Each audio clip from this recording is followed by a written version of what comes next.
Hello and welcome to study point. तो दोस्तों आज इंडियन पॉलिटी के प्रैक्टिस सेट नंबर 3 लेके आया हूँ, जो सभी एग्ज़ामों के लिए बहुत ही महत्वपूर्ण है। तो चलिए इसे शुरू करते हैं। शुरू करने से पहले अगर आप इस चैनल पर नए हैं तो इस चैनल को सब्सक्राइब कर दें और बेल आइकन दबा दें, ताकि हमारे अपलोड किए गए वीडियो का नोटिफिकेशन आपको मिलता रहे। और इस पे और भी इसके प्रैक्टिस सेट डाले जा चुके हैं, तो आप हमारे चैनल के प्लेलिस्ट में जाएं और देखें। पॉलिटी के नाम से प्लेलिस्ट बना होगा, तो आप वहां जाके और बाकी के सेट्स भी देख लें। तो चलिए शुरू करते हैं प्रैक्टिस सेट नंबर 3। तो पहला क्वेश्चन है हमारा आज का क्या। पहला क्वेश्चन, आर्थिक योजना किस सूची में आती है। तो आर्थिक योजना किस सूची में आती है, तो ये समवर्ती सूची में आती है। ऑप्शन बी, समवर्ती सूची में आती है आर्थिक योजना। नेक्स्ट क्वेश्चन नंबर 2 है हमारा। 2 है, मतदाताओं का पंजीकरण निम्नलिखित में से किसकी जिम्मेदारी है। तो मतदाताओं का पंजीकरण किसकी जिम्मेदारी है, तो ये चुनाव आयोग की जिम्मेदारी है। ऑप्शन सी, मतदाताओं का पंजीकरण जो है चुनाव आयोग की जिम्मेदारी है। Next question number 3, postal ballot से मत कौन डालता है। तो पोस्टल बैलेट से मत कौन डालता है, तो ये हो जाएगा क्या। ऑप्शन है हमारा, विदेशों में तैनात विदेशी सेवाओं के सदस्य, ये डालता है पोस्टल बैलेट से मत। सशस्त्र बलों के सदस्य, ये भी डालता है। चुनाव कार्यों पर कार्यरत कर्मचारी, ये भी डालता है पोस्टल बैलेट से मत अपना। तो इसका आंसर होगा उपरोक्त सभी। ऑप्शन डी, उपरोक्त सभी हैं जो पोस्टल बैलेट से अपना मत डालते हैं। नेक्स्ट क्वेश्चन नंबर 4 है हमारा, आपदा प्रबंधन अधिनियम 2005 के बारे में निम्नलिखित कथनों पर विचार करें। तो कथन नंबर 1 है हमारा क्या, यह अधिनियम राज्य स्तर केंद्र स्तर पर राज्य आपदा प्रबंधन प्राधिकरण और राष्ट्रीय आपदा प्रबंधन प्राधिकरण के प्रावधान करता है।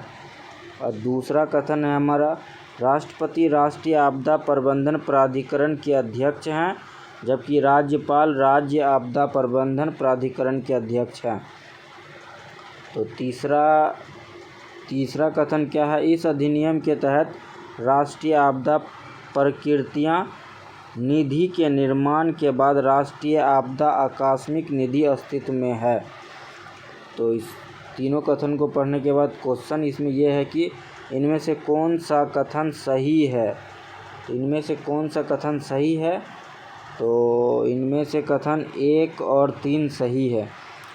पहला कथन क्या है, यह अधिनियम जो है राज्य स्तर पर और केंद्र स्तर पर राज्य आपदा प्रबंधन प्राधिकरण और राष्ट्रीय आपदा प्रबंधन प्राधिकरण के प्रावधान करता है।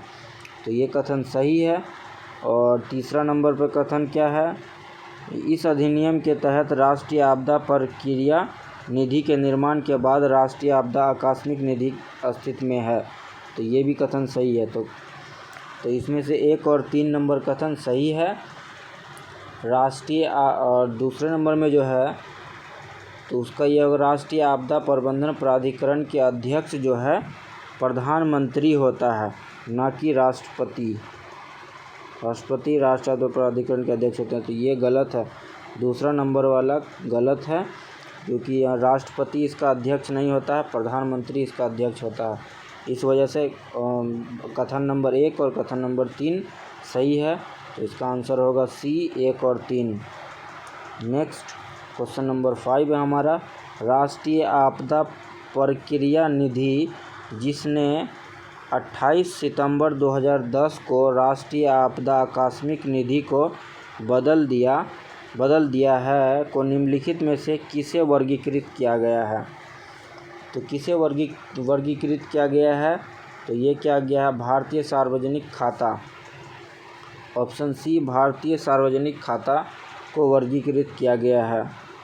नेक्स्ट क्वेश्चन नंबर 6 है हमारा, निम्नलिखित कर्तव्यों पर ध्यान दीजिए। तो पहला है हमारा उपक्रमों के प्रबंधन में श्रमिकों की भागीदारी के लिए कानून बनाना, और दूसरा है हमारा अल्पसंख्यकों की सुरक्षा, तीसरा है पर्यावरण की सुरक्षा, चौथा है समान नागरिक संहिता। तो प्रश्न कहता है इनमें से कौन से राज्यों के नीति निर्देशक सिद्धांत में है। तो कौन है राज्य के नीति निर्देशक सिद्धांत में, तो ये हो जाएगा कौन कौन, तो ये हो जाएगा 1 2 3 4 सभी के सभी जो हैं राज्य के नीति निर्देशक सिद्धांत में है। तो इसका आंसर होगा ऑप्शन सी। और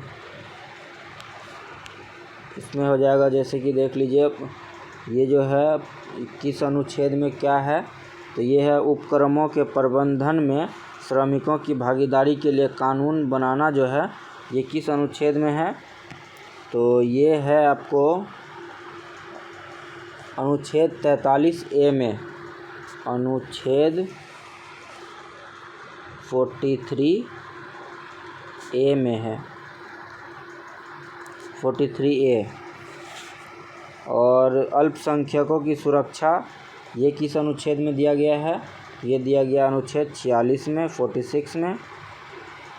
और पर्यावरण की सुरक्षा ये किस अनुच्छेद में दिया गया है, तो ये दिया गया है अनुच्छेद 48 का ए, 48 का ए में।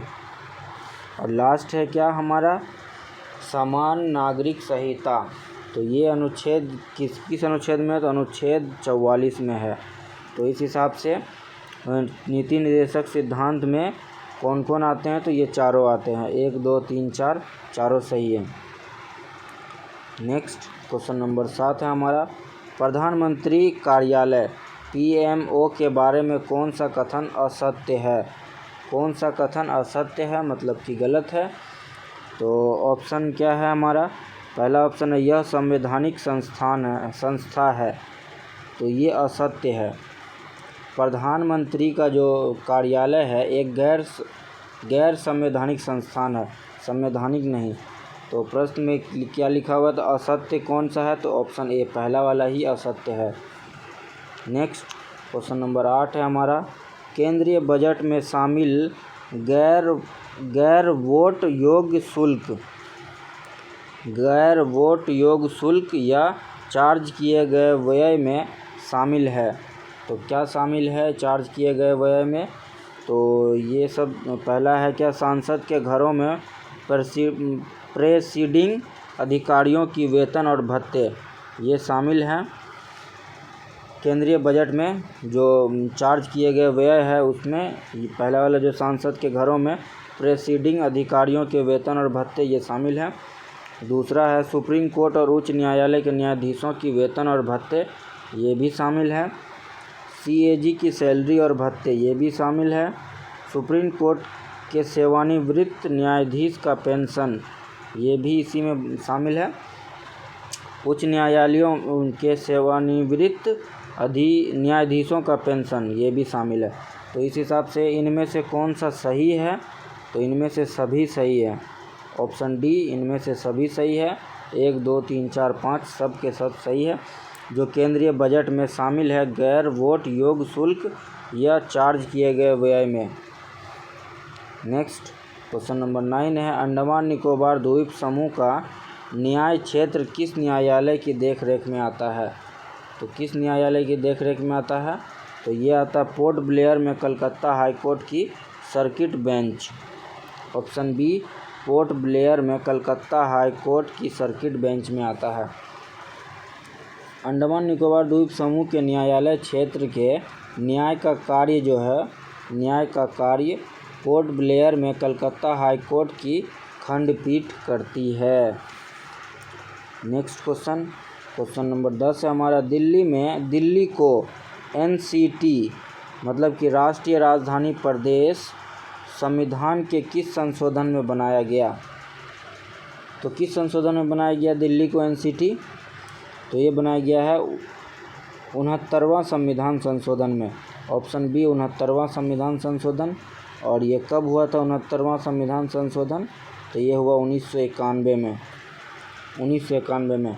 69वां संविधान संशोधन 1991 में हुआ, जिसके अंतर्गत दिल्ली को विशेष केंद्र शासित प्रदेश का दर्जा दिया गया। एनसीटी की स्थापना जो है, इसकी स्थापना 1 फरवरी 1992 को हुई। 1 फरवरी 1992 को पूर्ण हुई। एक एनसीटी की स्थापना जो 1 फरवरी 1992 को पूर्ण हुई थी। नेक्स्ट क्वेश्चन नंबर 11 हमारा, निम्नलिखित में से कौन सा कथन गलत है? इनमें से कौन सा कथन गलत है? तो कथन पढ़ा जाए तो पहला कथन है, लोकसभा के सदस्य वयस्क वोटरों द्वारा सीधे चुने जाते हैं। तो ये सही है। वित्तीय विधेयक केवल लोकसभा में पेश हो सकते हैं, ये भी सही है। उपराष्ट्रपति राज्यसभा का कार्यकारी सदस्य है, तो ये भी सही है। राष्ट्रपति एंग्लो इंडियन समुदाय के 4 लोगों को लोकसभा में मनोनीत कर सकते हैं, ये गलत है, ये कथन रॉन्ग है। राष्ट्रपति जो है एंग्लो इंडियन समुदाय के 4 लोगों को नहीं, 2 लोगों को लोकसभा में मनोनीत कर सकते हैं। तो प्रश्न के हिसाब से प्रश्न में कौन सा कथन गलत है? तो ऑप्शन डी लास्ट वाला कथन गलत है। नेक्स्ट क्वेश्चन नंबर 12 है हमारा, राज्यसभा के बारे में कौन सा कथन गलत है? तो राज्यसभा के बारे में कौन सा कथन गलत है? तो ऑप्शन पढ़ लिया जाए। तो ऑप्शन है, राज्यसभा एक अस्थायी निकाय है, ये कथन सही है। इसे 3 अप्रैल 1952 को विधिवत बनाया गया था, ये भी कथन सही है। राज्यसभा के 12 सदस्य राष्ट्रपति द्वारा मनोनीत किए जाते हैं, तो ये भी कथन सही है। लास्ट कथन क्या है हमारा, राज्यसभा के 1/3 सदस्य प्रति वर्ष रिटायर होते हैं, तो ये कथन गलत है। राज्यसभा के 1/3 सदस्य जो है हर 2 साल पे रिटायर होते हैं, प्रति वर्ष नहीं, हर 2 साल पे रिटायर होते हैं 1/3 सदस्य। तो प्रश्न में क्या है कि कौन सा कथन गलत है? तो ऑप्शन डी गलत है।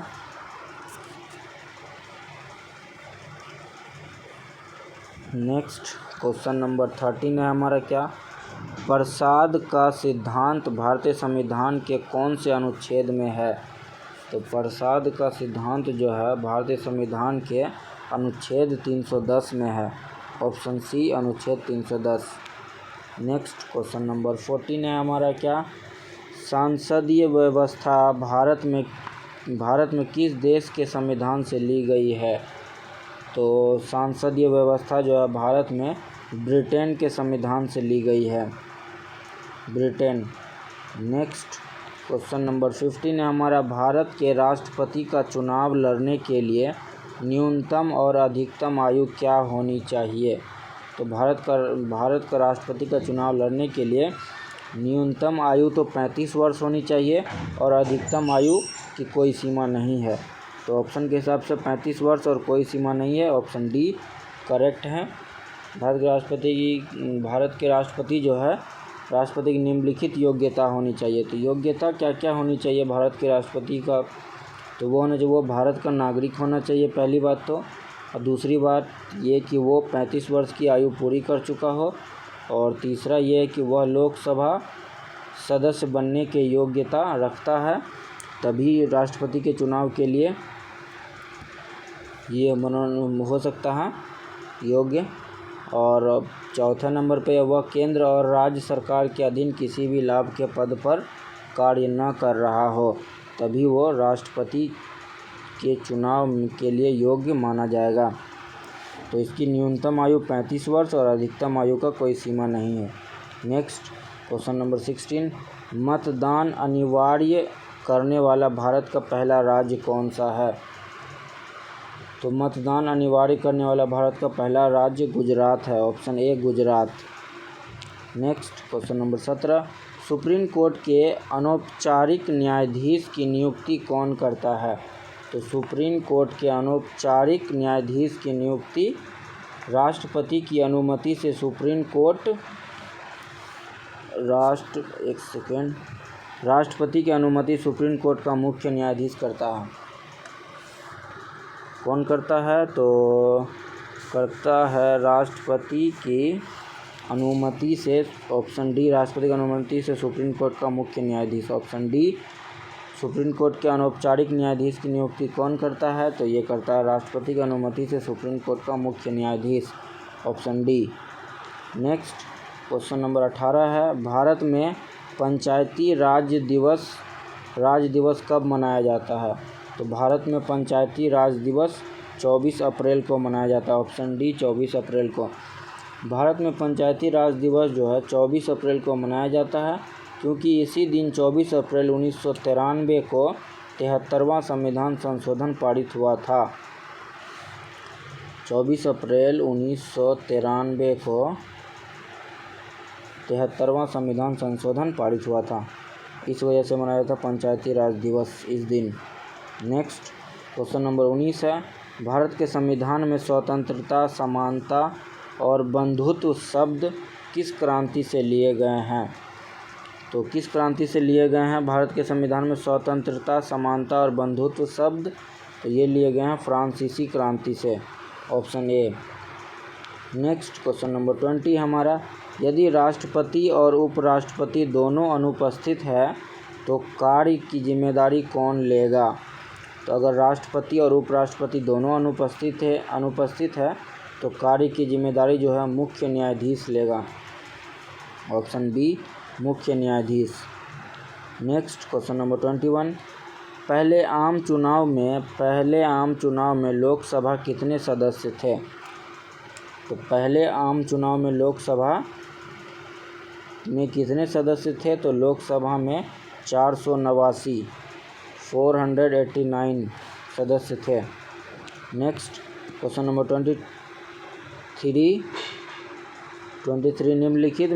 निम्नलिखित में संविधान का कौन सा अनुच्छेद भारत के महान्यायवादी को सदन में या उनकी समितियों में बोलने का अधिकार देता है, तो कौन सा अनुच्छेद देता है, ये अनुच्छेद 76, ऑप्शन बी अनुच्छेद 76। नेक्स्ट क्वेश्चन नंबर 24, यदि किसी केस में संविधान से संबंधित फैसला लेना हो तो वो किस कोर्ट में लिया जाएगा, तो किस कोर्ट में लिया जाएगा, तो ये लिया जाएगा केवल सुप्रीम कोर्ट में, सुप्रीम कोर्ट, ऑप्शन ए केवल सुप्रीम कोर्ट में। संविधान संबंधी केसों का निर्णय सुप्रीम कोर्ट द्वारा ही लिया जाता है। नेक्स्ट क्वेश्चन नंबर 25, 1679 का बंदी प्रत्यक्षीकरण अधिनियम किस राजा के समय तैयार हुआ, तो किस राजा के समय तैयार हुआ था 1679 का बंदी प्रत्यक्षीकरण अधिनियम, तो ये हुआ था चार्ल्स प्रथम, ऑप्शन सी चार्ल्स प्रथम के समय में। Next question number 26, supreme court ने फैसला दिया कि मौलिक अधिकार और निर्देश सिद्धांत वास्तव में एक दूसरे के लिए पूरक हैं और एक साथ एक एकीकृत योजना का गठन करते हैं। यह निम्नलिखित में से किस रूप में जाना जाता है, तो ये किस रूप में जाना जाता है, ये जाना जाता है सामान्यीकरण का सिद्धांत के रूप में, ऑप्शन डी सामान्यीकरण का सिद्धांत के रूप में। नेक्स्ट क्वेश्चन नंबर 27 है हमारा क्या, राष्ट्रपति चुनाव के लिए मतदान करने वाले इलेक्टोरल कॉलेज में कौन होते हैं, तो राष्ट्रपति चुनाव के लिए मतदान करने वाले इलेक्टोरल कॉलेज में कौन होते हैं, तो ये होते हैं लोकसभा, राज्यसभा और एक सेकेंड, लोकसभा, राज्यसभा और राज्यों के केंद्र शासित प्रदेशों के चुने हुए सदस्य होते हैं, ऑप्शन डी। राष्ट्रपति चुनाव के लिए मतदान करने वाले इलेक्टोरल कॉलेज में कौन होते हैं, तो ये होते हैं लोकसभा, राज्यसभा और राज्यों और केंद्र शासित राज्यों के चुने गए सदस्य होते हैं। नेक्स्ट क्वेश्चन नंबर 28, भारतीय विधानमंडल निम्नलिखित में से किसके माध्यम से द्विवार्षिक बन गया है, तो किसके माध्यम से द्विवार्षिक बन गया है, तो ये बना है मॉन्टेग्यू चेम्सफोर्ड सुधार, ऑप्शन बी मॉन्टेग्यू चेम्सफोर्ड सुधार के माध्यम से। नेक्स्ट क्वेश्चन नंबर 29, विधायी प्रक्रिया का एक नियम जिसके तहत गति पर और बहस रोक दी जा सकती है, सांसदीय शब्दावली में डैश के रूप में जाना जाता है। मतलब क्या है, विधायी प्रक्रिया का एक नियम जिसके तहत गति पर और बहस रोक दी जाती है, जिस सांसदीय शब्दावली में डैश के रूप में जाना जाता है। तो किस रूप में जाना जाता है? तो ये जाना जाता है समापन के रूप में। ऑप्शन बी समापन। नेक्स्ट क्वेश्चन नंबर 30, भारतीय मूल भाग में कितने अनुच्छेद है?